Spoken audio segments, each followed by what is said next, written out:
J'ai eu une question très intéressante sur YouTube par rapport au BMS. La question était, quand le BMS, donc le BMS c'est la petite quartier ici, est foutu, est-ce qu'on peut mettre un BMS par exemple d'une autre marque, que ce soit Bosch, que ce soit du DeWalt, juste en inversant les polarités, parce que souvent les marques ils inversent les polarités, c'est un peu fait exprès hein, pour se démarquer par rapport aux autres. Et la réponse est non, parce que en fait, sur chaque marque, en général ils le font exprès, alors on va dire 90% des marques ça va être le cas. Alors, le démarrage de l'outil, par exemple, sur celui-là, il se fait via la borne qui est à côté du moins.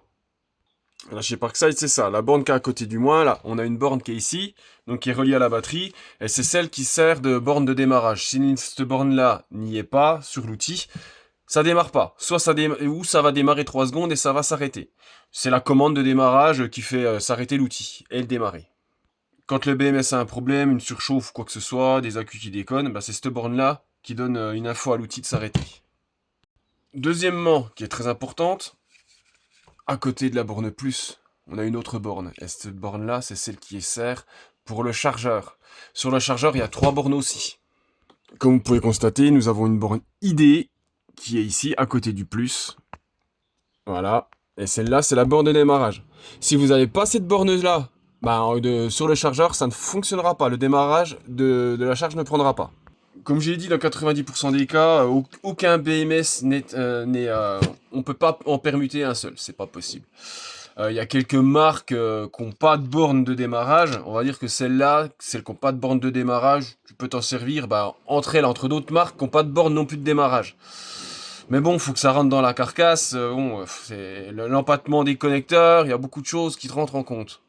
La question était posée parce que actuellement, les BMS de rechange, il y en a sur AliExpress sans le Bluetooth, donc ils sont un petit peu, à mon avis, pas terribles. Ils sont quand même à 45 € les deux. Ça reste quand même relativement cher pour des machins low cost. En plus, qui n'ont pas du tout les mêmes emplacements au niveau des connecteurs. Faut tout raboter. Il y a de la modif à faire. Moi, ce que j'avais fait, c'est que j'avais mis du BMS ancienne génération que j'ai fait. J'ai mis là, bon, j'ai mis un petit affichage différent. J'en ai remis un ici. C'est aussi chiant à adapter. Mais bon, si on veut la sauver, on veut se faire une batterie supplémentaire, pourquoi pas. Vous démontez une batterie 2 Ah qui est foutue, vous récupérez votre BMS, vous l'adaptez dedans. Donc voilà. Et je sais, j'ai eu le cas sur Facebook, sur mon groupe. Il y a toujours des pimpins qui disent qu'ils ont réussi à faire marcher un BMS d'une autre marque sur Parkside. Ouf.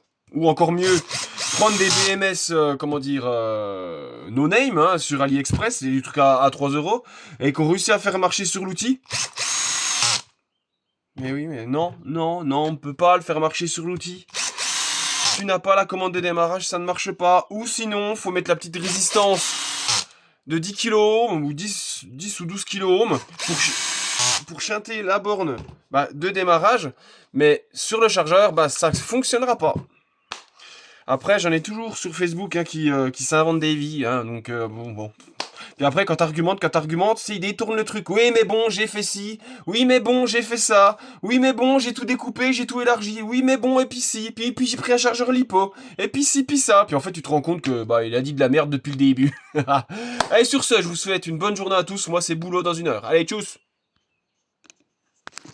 J'arrive pas à couper la caméra.